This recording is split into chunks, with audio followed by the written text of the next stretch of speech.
Indonesia dengan NIM 2014070112 kelas MHU2C.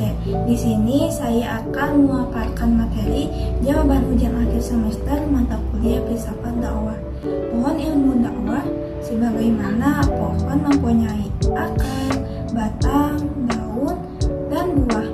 Akarnya menancap ke tanah sebagai sumber kehidupan pohon yang selalu mencari air. Kemudian batang menjulang ke atas yang selalu menjaga kokohnya pohon.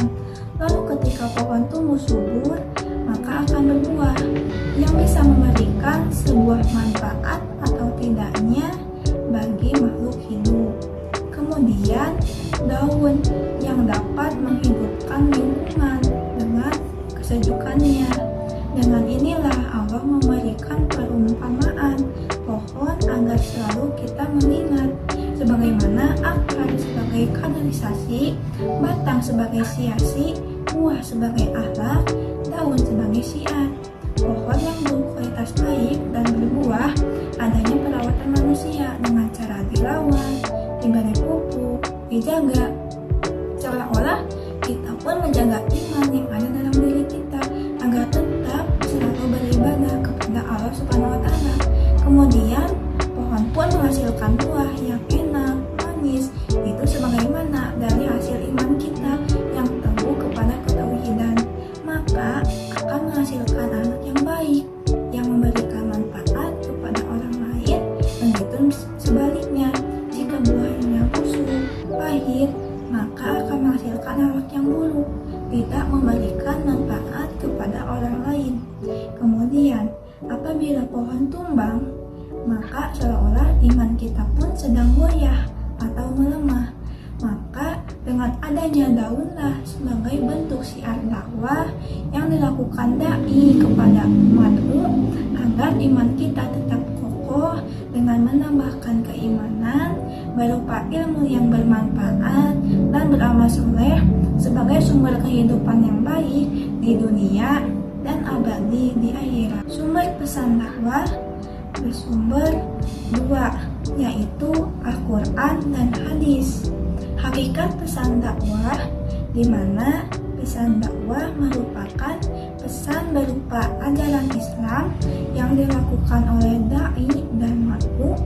Dai dituntut untuk bisa memilah dan memilih materi secara hikmah agar dakwahnya berhasil dengan baik. Dengan pemilihan materi secara hikmah ini yang enak didengar, mudah dimengerti, dan dipatuhi oleh objek dengan pesan dakwah sebagai kebenaran hakiki sebagaimana yang diungkapkan dalam Quran Surat An-Nahl ayat 125. 3 sendi hikmah dalam dakwah. Yang pertama, konsep ilmu merupakan sendi terpenting dari hikmah, karena Allah Subhanahu wa Ta'ala telah memerintahkan manusia untuk mencari ilmu atau berilmu sebelum berkata dan beramal. Kemudian amal soleh dan memohon ampun untuk diri sendiri dan orang lain. Seorang dai juga harus memahami berbagai disiplin ilmu pendukung untuk menghadapi dan memenuhi kebutuhan umat yang didakwahinya. Yang kedua, al-ilm, sabar. Al-ilm berarti akal atau dewasa. Al-ilm berarti berhati-hati dan tenang ketika marah atau tidak membalas sekalipun dia mampu melakukannya. Sendi ini sangat penting dalam dakwah karena seorang dai selalu menghadapi makhluk yang berbeda sifat, karakter, usia, bahkan lingkungan sosialnya. Kesabaran ini juga sering dikaitkan dengan ilmu, karena dengan ilmu seorang dai mampu menghadapi objek dakwah dengan penuh santun dan sabar. Yang ketiga, al-ana'ah, berhati-hati. Dari segi bahasa, al-ana'ah mengertinya yaitu melangkah pasti dengan tidak tergesa-gesa.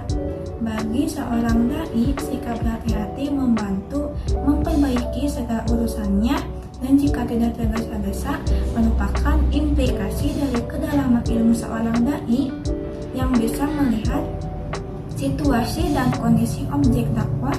Kemudian berpikir secara profesional dan proporsional, menerapkan metode yang sesuai untuk setiap level objek dakwah. Perbedaan akhlak dan etika menurut perspektif filsafat. Akhlak secara etimologi berasal dari kata khuluq yang berarti budi pekerti, perangai, tingkah laku, atau tabiat.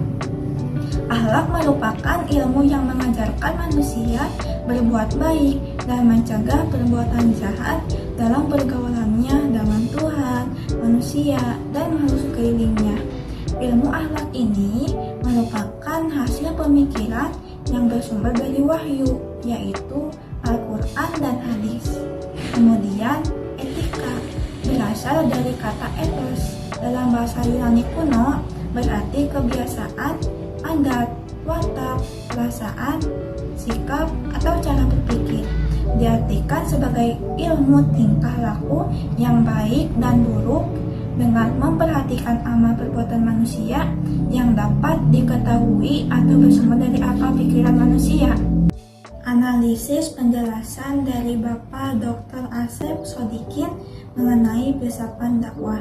Hakikat dakwah dipandang sebagai sebuah fenomena, gejala, peristiwa, aksi, dan rekayasa perubahan sosial dengan metode dan media tertentu, baik secara individual maupun komunal, dengan kebaikan yang relevan sesuai dengan ajaran Islam.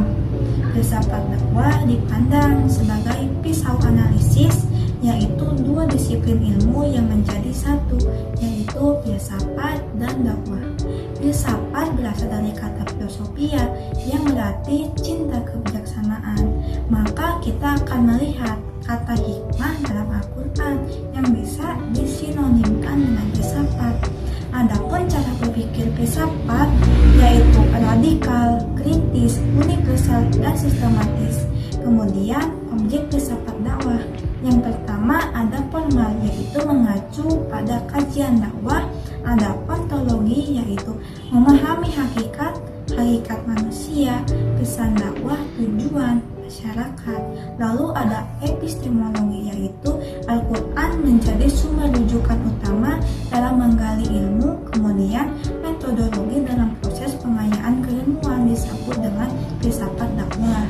Kemudian ada aksiologi, yaitu bicara pada nilai, norma, fungsi, kebenaran, manfaat. Dalam teori filsafat terdapat nilai kebenaran.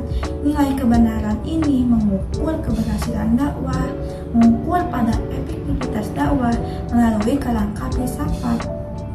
Yang kedua, secara material, ada manusia, yaitu makhluk yang misterius. Lalu ada pesan, merupakan esensi dari dakwah berupa ajaran Islam seperti akidah, syariat, dan akhlak. Kemudian ada lingkungan, adalah objek dari material dakwah karena lingkungan adalah tempat bertemunya dai dan makhluk. Kemudian Tuhan termasuk objek material karena Tuhan mempunyai hak prerogatif untuk memberikan kepada siapa yang mereka kehendaki hidayah itu. Sekian dari saya, mohon maaf bila ada kesalahan. Wabillahi taufiq wal hidayah. Wassalamualaikum warahmatullahi wabarakatuh.